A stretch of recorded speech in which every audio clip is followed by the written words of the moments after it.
thrown a fistful of glitter in the air? Hey guys, it's Karen Lowe, and today we are going to talk about something that my friends ask me about all the time. A lot of them work in restaurants or work standing up, so they often come home with some lower back discomfort. And one of my favorite ways to bring a little bit of relief to that is with bridge pose. So to start, you're going to need either a blanket, a rolled up blanket, or a block. Now, I would highly recommend getting yourself a block. You can get them at Whole Foods, you can get them at any sporting goods stores, you can get them online, you can practically get them at the corner store now. So just get yourself a nice foam block. And to start, you want to just bring yourself slowly to the ground. And you want to start with your knees up and your feet down. Your feet are about parallel. The outsides of your feet are parallel to the outsides of the mat.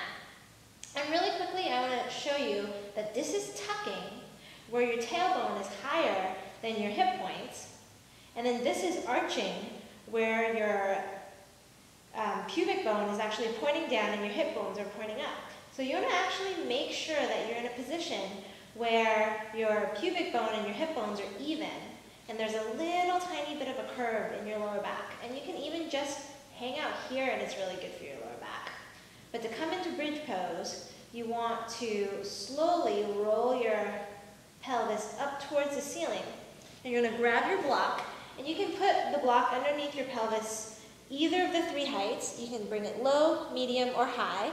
Whichever way you want to do it, you want to just make sure that it lines up, it's parallel to your spine.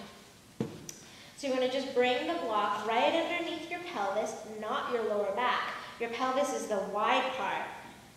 You can bring your shoulders up and back, press the backs of your arms right into the ground, and you can either just press your palms into the ground or interlace your fingers behind the block.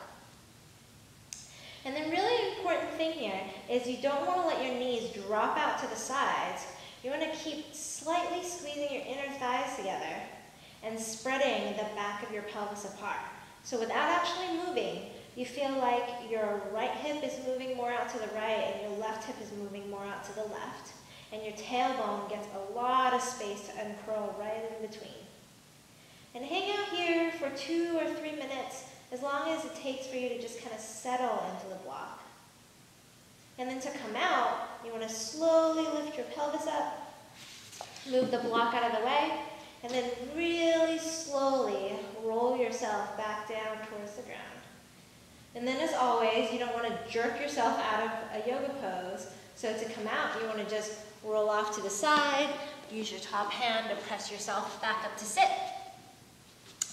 And this is just a yoga teacher's advice. I'm actually not a doctor, so if you have pain, go seek a professional. Feed yourself with love, compassion, and grace. Thanks. Have you ever thrown a fistful of glitter in the air? Have you ever looked fear in the face and said, I just don't care?